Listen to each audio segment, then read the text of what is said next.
Olá, eu sou o professor Wesley Góes, da Universidade Federal do ABC, e este é mais um vídeo auxiliar da disciplina Aplicações de Elementos Finitos para Engenharia.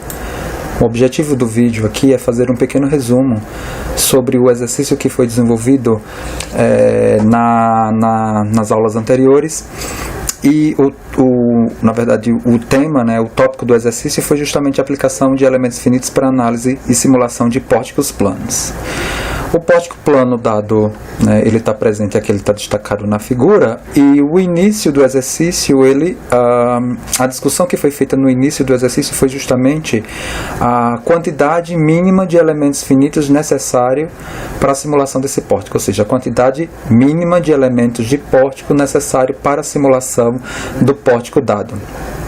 Da figura do pórtico apresentado, a discussão que a gente fez em sala de aula foi justamente que esse pórtico eu teria minimamente que aplicar 6 nós e utilizar uma discretização consequentemente de 5 elementos. Tá? Aqui a gente vai definir o elemento 1 como elemento entre os nós 1 e 2, o elemento 2 como elemento entre os nós 2 e 3, o elemento 3 como o elemento entre os nós 3 e 4, o 4 entre os nós 4 e 5 e finalmente o 5 entre os nós 4 e 6. Depois da caracterização dessa discretização do problema apresentado, a intenção é fazer a apresentação passo a passo da caracterização de cada elemento, de cada matriz de rigidez desses 5 elementos e de uma forma ou outra dando observações e particularidades do desenvolvimento do exercício que foi feito em aulas anteriores. Vale ressaltar aqui que a gente vai vincular um sistema de coordenada global aqui no nó 1, ou seja, o início do sistema de coordenada, ele vai estar atrelado aqui no nó 1. O eixo positivo do x, ele vai ser tomado para ser coerente com o que a gente vem desenvolvendo em sala de aula. O x é positivo da esquerda para a direita e o y positivo de cima para baixo, Então, a gente tem o y para baixo e o x positivo da esquerda para a direita. Por que eu estou falando isso? Porque, na teoria, quando a gente apresentou a caracterização da construção da matriz de rigidez elemental e do vetor de força elemental do elemento de pórtico, a gente trabalhou essa apresentação sempre levantando a questão de coordenadas locais e globais, ou seja, graus de liberdade associado em cada um dos nossos elementos finitos escritos em um sistema local que depois foi mudado para um sistema global. Tá? Então a gente vai ter que ter essa preocupação de definir elementos para caracterizar, na verdade, o meu sistema KUF em coordenada global e depois, posteriormente, no pós-processamento, a gente vai ter que utilizar dessa transformação para pegar informações no sistema de coordenada local para a gente, por exemplo, obter os diagramas de esforços aqui, força normal, força cortante e momento flutual aproximado pelo MEF para o problema de pórtico em questão. Ressalta aqui que a gente igualmente ao que foi feito no problema de treliça, a gente teria que montar uma tabela onde a gente caracterizaria cada elemento finito, a incidência nodal de cada elemento finito, as coordenadas no sistema global de cada nó que compõe esses elementos finitos e, consequentemente, a gente com essas informações a gente conseguiria definir o comprimento de cada elemento finito e o ângulo, na verdade o ângulo não, o seno e o cosseno do ângulo que o sistema de coordenada global faz com o x, o x do sistema de coordenada global faz com o x do sistema de coordenada local. A gente lá em sala de aula a gente chamou x global e o x local de cada elemento. Aqui a gente não vai adotar esse procedimento. O que a gente vai fazer aqui é justamente já pegar o ângulo e o seno e o cosseno deles vão ser calculados diretamente aqui na definição da matriz de rigidez local, da matriz de rigidez elemental, de pórtico em coordenadas globais, tá? Tudo bem? Então, vamos lá. O elemento 1, que é esse daqui, tá? Ele tem as incidências 1 e 2. Destaco aqui, né, que esses 6 nós aqui são os nós mínimos necessários para caracterizar aqui essa discretização, justamente pela presença aqui, né, na verdade, dessa carga concentrada, né? Porque se não tivesse essa carga concentrada, na verdade, a gente só precisaria, né, de 5 nós. Mas como a gente tem essa carga concentrada, do que a gente trabalhou em sala de aula, teve carga concentrada ou momento concentrado, a gente associa um nó aí da discretização e com isso, né, a gente aumenta o número de elementos finitos obrigatoriamente. Então essa barra vertical aqui, na verdade, ela vai ser discretizada por 2 elementos finitos, no mínimo, por conta, tá, da presença dessa carga aqui concentrada e daquilo que a gente definiu também, que na questão da composição dos vetores de força, o único mapeamento que a gente fez elemental foi para a situação de carga uniformemente distribuída aqui, né, dentro do elemento finito. Então, no caso aqui do elemento 1, eu tenho essa incidência nodal 1, 2.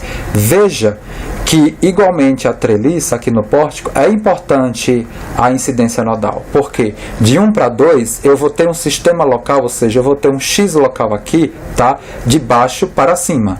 Se eu definisse a incidência nodal de 2 para 1, na verdade eu teria, né, um X local para baixo. E isso faz toda a diferença em relação à definição do ângulo que eu utilizo no processo de transformação da matriz de rigidez elemental de pórtico em coordenada local para coordenada global.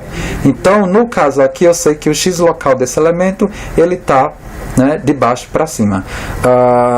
Ok, e quando a gente define o ângulo da transformação aqui, o ângulo da transformação para o elemento de pórtico, né, vocês têm que recuperar as anotações lá da nota de aula, a gente sabe que a transformação ela é feita no sentido horário, né, para esse caso de pórtico, onde o ângulo é, na verdade, definido como, né, o ângulo entre o eixo X global, né, e o X local no sentido, tá, horário. Nesse caso aqui, 270. Tá? Só mudando aqui para essa apresentação, porque esse software aqui ele trabalha, tá, com o ângulo não em grau, tá, e sim em radianos, tá. Os outros parâmetros necessários para caracterização aqui da minha matriz de rigidez elemental descrita no sistema global, elas estão aqui apresentadas, né, o comprimento do elemento, o modo de elasticidade, a área da seção transversal da barra, a inércia, tá, e consequentemente o seno e o cosseno do ângulo que a gente definiu anteriormente. E esse outro parâmetro aqui, que é função de A do comprimento da barra e da inércia. Ok? Então, com isso, eu tenho, na verdade, o primeiro elemento finito aqui desse problema aqui de pórtico, constituído com 5 elementos finitos. Veja que da discretização apresentada eu vou ter um sistema, na verdade, de equações de 18 por 18, né? Ou seja, eu vou ter 18 incógnitas e 18 incógnitas e 18 equações, ou seja, um sistema, né? Um K, uma matriz de coeficiente K aqui com dimensão 18 por 18. Lembra aqui que cada nó eu tenho 3 graus de liberdade associado, né? Então 6 vezes 3, 18. Então, elementalmente, a dimensão da minha matriz de rigidez local, ela tem, né, uma dimensão de 6 por 6, ok? Que é essa apresentação aqui. A questão que se segue é, depois de caracterizada cada matriz de rigidez de cada elemento finito, elevar, né, essa matriz de rigidez local de dimensão 6 por 6 para uma dimensão 18 por 18, tá? Então, o elemento 2, com incidência nodal 2 e 3, Tá? Ele vai ter um sistema de coordenada local também igual ao anterior, ou seja, de baixo para cima, ou seja, eu tenho esse eixo daqui, não é, com o x local positivo de baixo para cima, com ele iniciando aqui sempre no 2, tá? O do primeiro elemento iniciando no 1, porque a incidência nodal foi de 1 para 2 no caso do primeiro elemento, do segundo elemento de 2 para 3. Tá? E aí a primeira etapa é justamente procurar, né, o ângulo entre o x global, que está associado sempre aqui, e o x local do elemento no sentido da transformação, que é o sentido horário, nesse caso aqui também 270. Com os parâmetros aqui desse segundo elemento, calculamos a segunda matriz de rigidez do nosso problema. O elemento 3 é um elemento horizontal, a incidência nodal é entre o nó 3 e 4. Veja que o x local aqui, ele é paralelo, né, ao x global e tem o mesmo sentido que o x global, ou seja, o ângulo ele é nulo, tá? Ele é zero. Tá? Então, o cosseno dele vai ser 1 e o seno dele vai ser 0. Com os outros dados do problema, eu consigo determinar aqui a matriz de rigidez do terceiro elemento. Nesse elemento daqui, no elemento 3, eu lembro que eu já tenho carga dentro desse elemento. E eu tenho carga dentro daquela lógica, né, que foi mapeada em sala de aula. Ou seja, a única caracterização de vetor de força elemental foi para essa situação de carga uniformemente distribuída. Tá? Para isso, a gente tem, né, a expressão, né, local do vetor de carregamento que vai ser apresentado aqui abaixo. A única situação que a gente tem que considerar é a transformação desse vetor de carga em coordenada local para coordenada global. Tá? Então, a gente tem ele aqui em coordenada local, né? Que é a descrição aqui dessa apresentação. Eu não tenho força normal, a contribuição que eu tenho é só do elemento de carga transversal à barra, tá? Que é QL, né? Que é o valor da carga vezes o comprimento dividido por 2 e QL ao quadrado sobre 12, né? E aqui a única diferença aqui vai ter o menos QL ao quadrado sobre 12. Eu levo ele para o sistema de coordenada global a partir da pré-multiplicação dele pela matriz de transformação. Aqui a gente tem ele agora definido já, né, em coordenada global, ou seja, o vetor elemental, né, do elemento 3 descrito em coordenadas globais. O elemento 4 é a barra vertical direita, que é essa daqui. A incidência nodal é 4 para 5. Veja que o x local agora, o início dele é aqui, no nó 4, tudo bem? E a direção, né, o sentido positivo é de 4 para 5. Né? O global, eu tenho ele, né, da esquerda para a direita, e a transformação ela acontece no sentido horário, de x para x'. Tá? Nesse caso aqui, o ângulo que a gente vai pegar para o elemento 4, 90 graus. Então, aqui embaixo, a gente tem aqui, né, 90, tá? Elemento 4, né? 90 graus. Perfeito. Ok, nesse elemento 4 eu não tenho carga nenhuma. Vamos para o elemento 5. Elemento 5, incidência nodal 4 e 6. Tá? 4 e 6. Então, o ângulo vai ser 0 entre o x e o x local e o x global. Então, a gente vem aqui,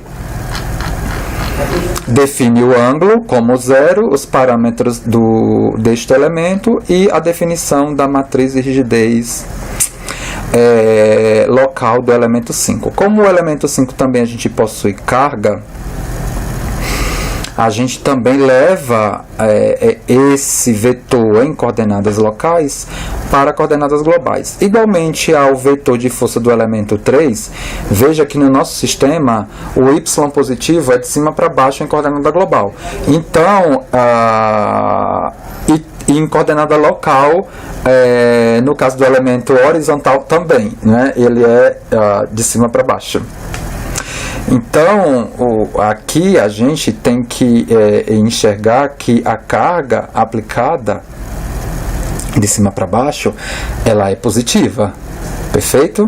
Né? Porque o que a gente tem aqui, ó, em coordenada local, né, é o x e o y para baixo, perfeito? Ok, tá?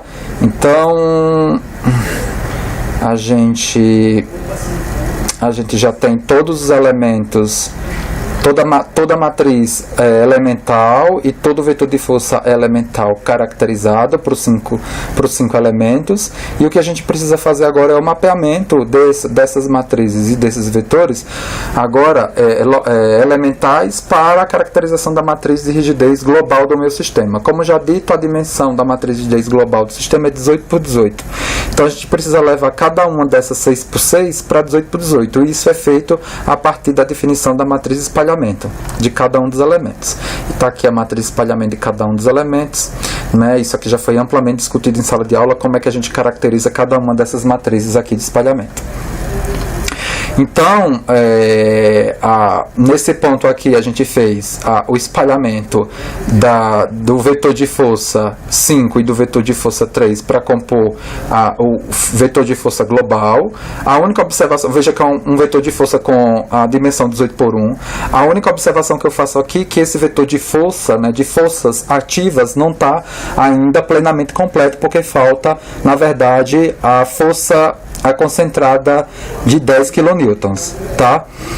Aqui a gente tem a definição da matriz de rigidez global, né? A composição dela, levando cada uma 6 por 6 para a posição 18 por 18, pela pré-multiplicação e pós-multiplicação da matriz de espalhamento transposta, ela está aqui. Nesse ponto, a gente agora precisa aplicar as condições de contorno essenciais do problema. Por quê? Porque se a gente tentar inverter essa matriz para resolver o sistema KUF, a gente não vai conseguir. Então, aqui a gente tem justamente a aplicação das condições de contorno. As condições de contorno do nosso problema, eles estão vinculadas aqui aos nós 1 e 5, né? O nó 1 a gente tem aqui os graus de liberdade restritos, o 1 e o 3. E numa sequência de ordenação crescente, né? Então, no nó 1 eu tenho o grau de liberdade 1, 2 e 3, que é o deslocamento na direção X, o deslocamento na direção Y e a rotação aqui no nó 1. 3, 6, 9, 12, então a gente tem 13 o X, o 14 e o Y. Então, os graus de liberdade que a gente vai, na verdade, vincular são os graus de liberdade 1, 3 e 14. Então, nesses graus de liberdade, o que a gente vai fazer? A gente vai identificar os elementos da diagonal principal referente a esses graus de liberdade, que é o 1, o 2 e o 14, substituir esse elemento da diagonal principal por 1 e matar linha e coluna referente, tá, a essa posição, e substituir na posição do vetor de força, ou seja, na posição 1, 2 e 14, o valor da condição de contorno, que no caso é 0. Então isso foi feito aqui, né? Se a gente observar, aqui a gente tem uma diferença dessa matriz aqui, veja, esse número daqui eu substituí por 1 e zerei todos os elementos da coluna e linha referente a essa posição aqui do grau de liberdade restrito. A mesma coisa aqui, esse grau de liberdade aqui, esse elemento da diagonal principal referente ao grau de liberdade 2, eu substituo por 1, mato linha, mato coluna e mato linha relacionado a este grau de liberdade. E a gente também, né, faz isso com o elemento 14, que está aqui. Tá? O elemento 14 eu substituí por 1 e matei coluna e linha referente a ele.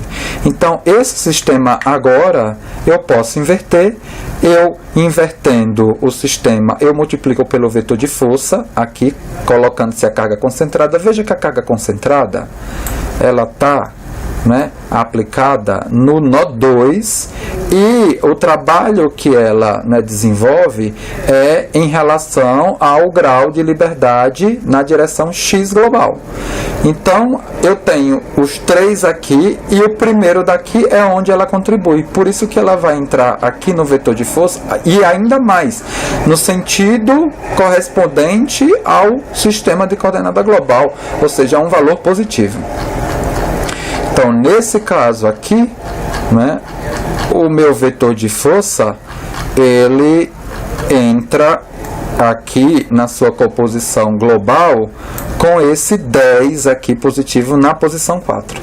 Então, invertendo-se a matriz de rigidez com as imposições das funções de contorno pelo vetor de força, eu vou ter finalmente o vetor incógnito do meu problema, que são os deslocamentos, os 18 deslocamentos nodais. Claro, os 2 primeiros nulos e o 14º também. Então, se a gente contar, né, 1, 2, 3, 4, 5, 6, 7, 8, 9, 10, 11, 12, 13, 14, o 14º nulo porque foi imposto, né? Isso foi imposto e, consequentemente, na verdade, quando da multiplicação aqui realizada, né, a gente vai justamente ter esses elementos aqui, 1, 2 e 14 nulos. Então, resolvemos o problema em parte, porque o problema não é só apresentar, na verdade, o vetor de deslocamento incógnito. O que a gente deseja também, num problema típico aqui mecânico estrutural, pórtico, viga, o que a gente vem discutindo aqui no curso, é calcular a reação de apoio e calcular os esforços internos nos elementos lineares. Então, a primeira etapa agora desse pós aqui, processamento, é a definição do vetor de forças, do vetor de reação de apoio. Como é que a gente faz para calcular? A gente pega a matriz de rigidez 18 por 18 antes da aplicação das condições de contorno, tá? E multiplica pelo vetor de deslocamento nodal que a gente acabou de calcular. Tá? Então, deslocamento, rigidez vezes deslocamento me dá força. Veja que esse vetor de força aqui é um vetor de força que contém as forças ativas e reativas, ou seja, esse sistema daqui é o sistema que a gente acabou de caracterizar, né? Mas antes a gente calculou, tá, esse vetor de deslocamento. Voltamos ao sistema original, e o sistema original ele tem que estar equilibrado. Então, veja, a força interna tem que ser igual à força externa. A força externa é caracterizada pelas reações e pelas forças ativas. Para a gente ter as forças reativas aqui, basta tirar as forças ativas desse vetor. Então foi isso que eu fiz aqui na parte, né, nessa parte aqui de baixo. Então, esse vetor aqui eu tenho as forças ativas e reativas. Quando eu tiro as forças, na verdade, ativas, eu fico simplesmente com as forças reativas, localizadas explicitamente na posição 1, 2 e 14.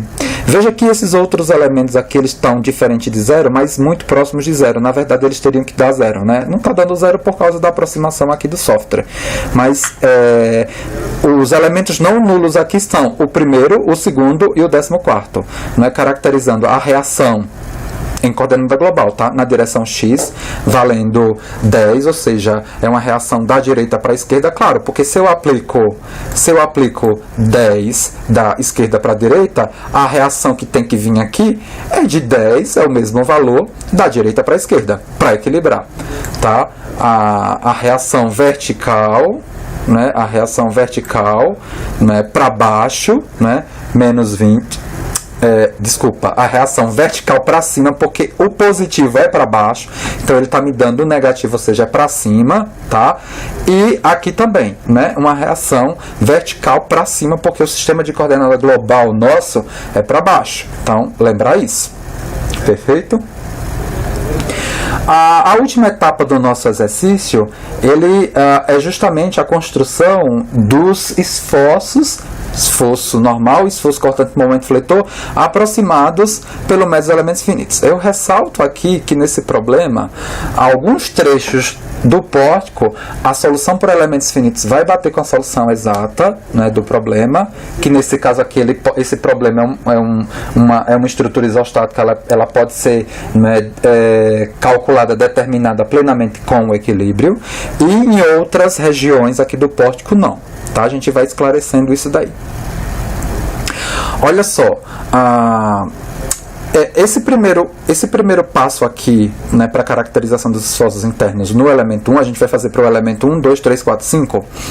Né? O primeiro passo aqui foi descrever as forças nodais no elemento de pórtico. Como é que a gente faz isso? É pegando a matriz de rigidez elemental e multiplicando pelo vetor deslocamento nodal, né, do elemento dipórtico. Os 6 primeiros graus de liberdade desse primeiro elemento aqui, pegando os 6 primeiros elementos deste vetor que a gente calculou aqui, ó. Então, a gente vai fazer isso para este elemento e para os outros. A gente vai pegando as correspondências do vetor global para o sistema, né, elemental. Então, o primeiro elemento eu tenho 1, 2, 3, 4, 5, 6. São esses primeiros valores aqui associados aos 6 primeiros graus de liberdade associado ao primeiro elemento finito. Então, fazendo a multiplicação da K pelos deslocamentos, a gente vai ter o vetor de força elemental, só que aqui em coordenada global. E para a gente avaliar elementalmente, né, dentro da lógica que a gente mostrou em sala de aula, eu preciso fazer a passagem dessas forças em coordenada global para a coordenada local elemental, utilizando a matriz de transformação transposta, não é? Ou seja, a partir de uma informação global, né, eu pré-multiplico isso pela matriz transposta de transformação e caracterizo o vetor escrito em coordenada local. Então, nodalmente, né, elementalmente, a gente tem, né, deslocamento na direção x do elemento finito, que no caso, localmente, o x é na vertical do elemento, né, a rotação, o y, né, o y e a rotação. Veja que com essa situação eu já consigo caracterizar, por exemplo, a força normal nesse elemento. A força normal nesse elemento, ela é definida pelo primeiro elemento e o terceiro elemento no vetor. Veja, eu tenho o elemento 1 aqui, eu tenho o sistema de coordenada local dele, que é de baixo para cima, e segundo essa transformação, o primeiro nó eu tenho um valor positivo de 20. Então, ele, 20 positivo, é de baixo para cima. E no segundo nó, eu tenho um valor de menos 20. Então, menos 20 no sistema local de coordenada no x, de cima para baixo, ok? E essa situação é uma situação de compressão do elemento finito, perfeito? Elementalmente, eu tenho menos 10, né? Menos 10, né? Em y, então menos 10 em y aqui localmente, o y positivo está para cá, então menos 10 ele está para cima, que corresponde ao salto na curva de cortante, que é o que a gente vai ver, né? O cortante ele está para cima, ele aqui ele vai variar, o exato, né? Ele vai variar constante, ele não vai variar, né? Ele vai ser constante e depois ele desce no valor da carga concentrada de 10. Então, quando a gente for calcular o cortante, a gente vai observar que a gente vai encontrar uma função constante de cortante no valor de 10. Cuidado que esse sinal de 10 que sai, né, do 10 do cortante, ele já está de acordo com a convenção de sinal de cortante de momento fletor que a gente trouxe lá da caracterização, da formulação, né, da modelagem de flexão. Tudo bem? Perfeito? Ok, então, para justamente caracterizar o cortante e o momento fletor, utilizando as funções de forma de viga, né, porque o elemento dipórtico ele é a junção de viga mais barra sobre força normal. No caso de cortante e momento fletor, eu vou precisar das funções de aproximação de viga e em sala de aula a gente destacou que essas funções de aproximação que a gente desenvolveu em sala de aula, elas estão atreladas a um sistema de coordenada local elemental com a origem do sistema sempre no primeiro nó da incidência nodal, tá? E aí, por isso dessa passagem que a gente faz aqui, a gente pega os graus de liberdade globais e transforma para a coordenada local. Eles estão aqui. São com esses deslocamentos em coordenada local que a gente aplica nas expressões, né? O cortante, na verdade, vai ser o menos EI V3'. Então, a gente vai pegar aquelas funções de elementos finitos de viga, derivar 1, 2, 3 vezes, e os graus de liberdade, ou seja, cada elemento de viga eu vou ter 4 graus de liberdade, o deslocamento e a rotação, tá? O deslocamento na vertical e a rotação.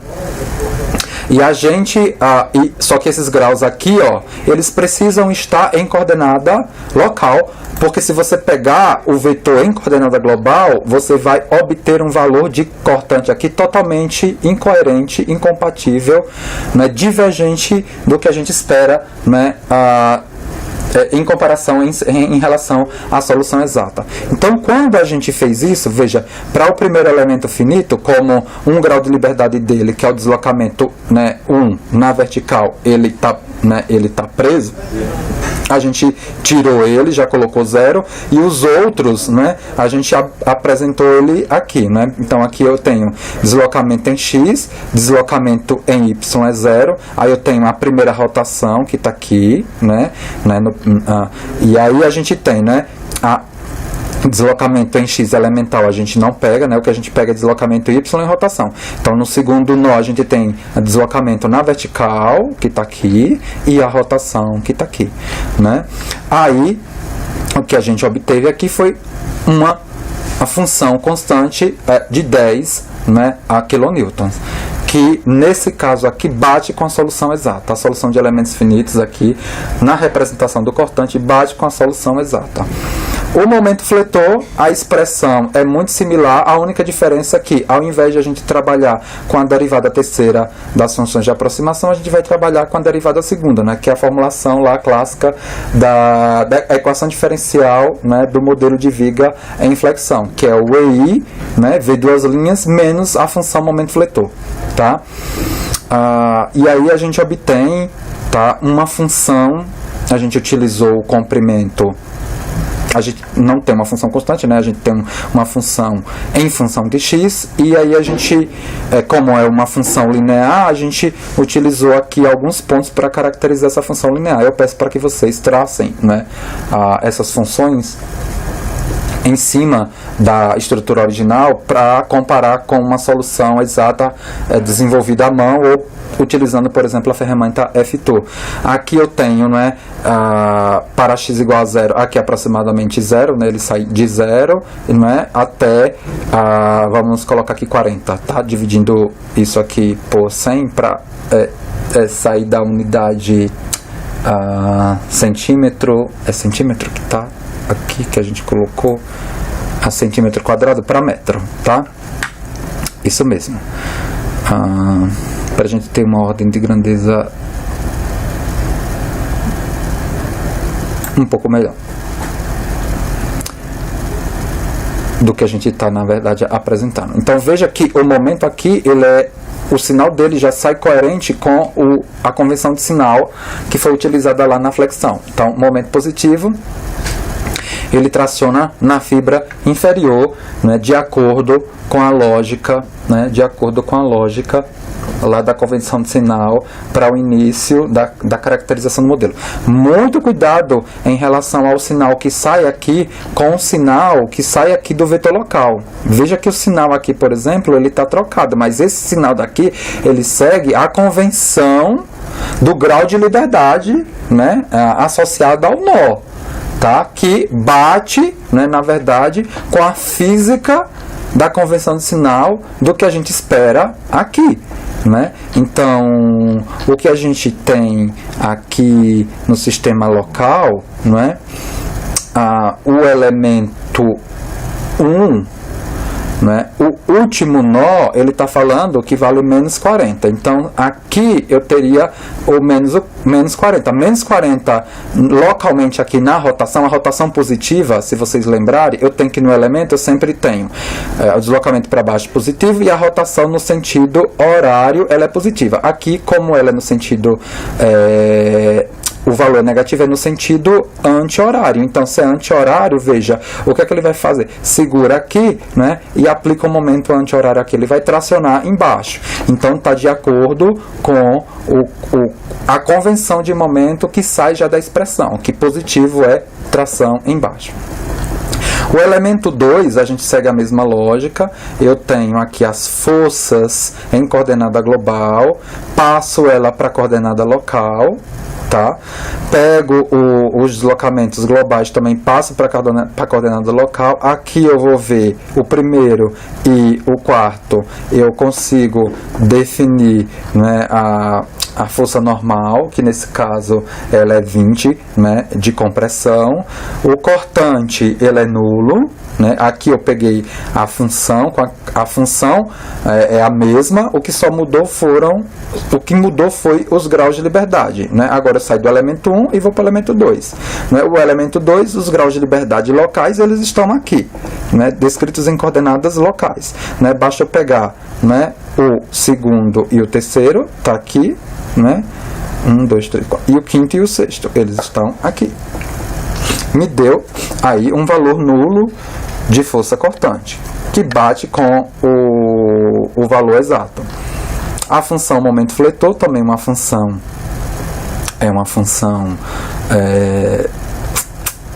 alinear, né? Uma função em x, mas ele me deu, na verdade, um valor constante, né? Para todo o valor de x que eu peguei aqui foi o mesmo valor, que foi 40, também, que bate com a solução exata, ou seja, o MEF bate com a solução exata. O elemento 3, a gente já não vai ter mais essa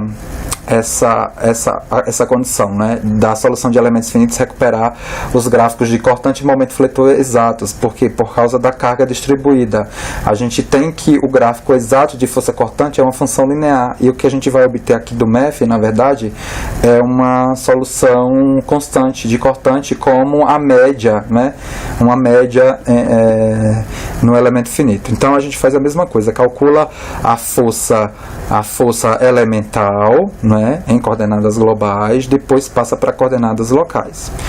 Só para a gente ter uma ideia, né, comparativa, né, das forças locais com as funções que a gente vai encontrar.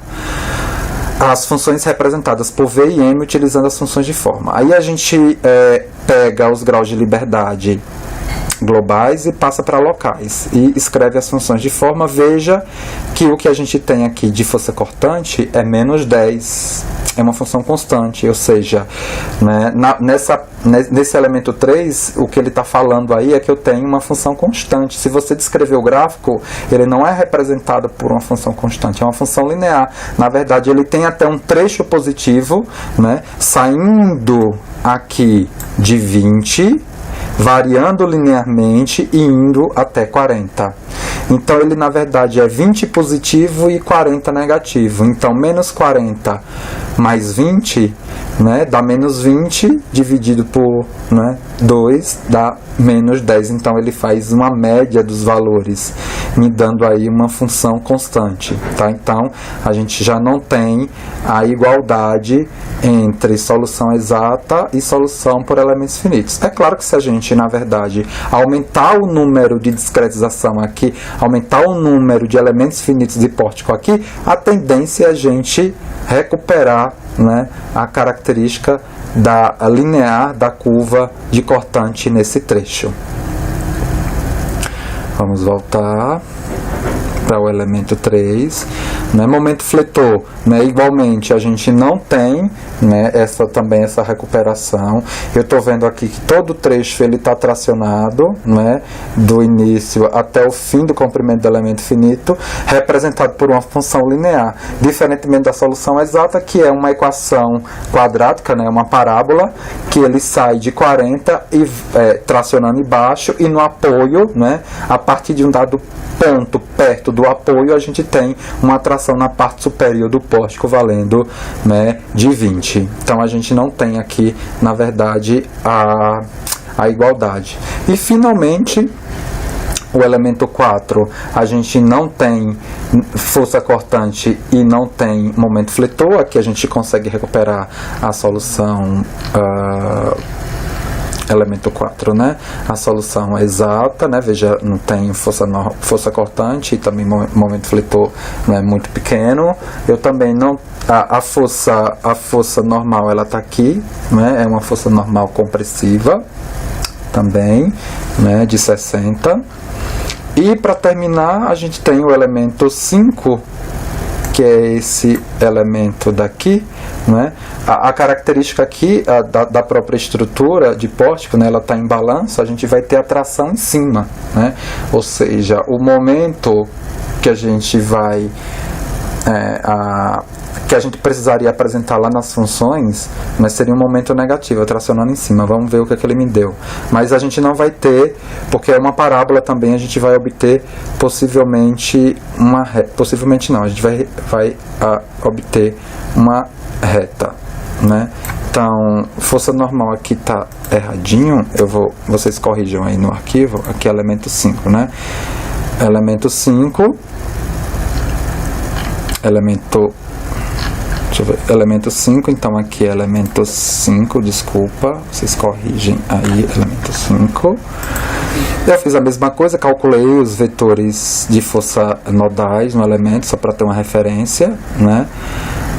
Em sistema global, depois passei para o sistema local, calculei os vetores de deslocamento no sistema local para utilizar as fórmulas. Tá? A força normal eu não tenho, né? Ela me deu 0 e 0. A força cortante, ela me deu uma constante, é uma função linear, na verdade, né? Ela sai, na verdade, de 20 e morre em 0, então ele me deu uma média de 10. E o momento fletor, ele me deu um momento negativo, né? Começa com um momento negativo e zero, né? Na verdade, ele não me deu 0, mas é um valor aproximado, né? Tipo... mas ele está me dando uma tendência, né, de tração em cima, né, no apoio, né, no elemento, no apoio não, no nó, né, que aqui não é um apoio, né, aqui é um nó, ele sai, né, com menos tração em cima de menos 16, e na verdade dá menos 20, né, e ele vai para, né, para aqui 0,03, né, e ele vai para 0, tá? Então, recomendo que vocês façam a solução exata utilizando o F-Tool ou fazendo o problema na mão, né, para se aprofundar um pouco mais nesse sentido de comparar, né, a solução exata com a solução aproximada pós-processada, no caso aí os esforços, tá? Espero que esse vídeo auxilie vocês no entendimento da disciplina. Até o próximo.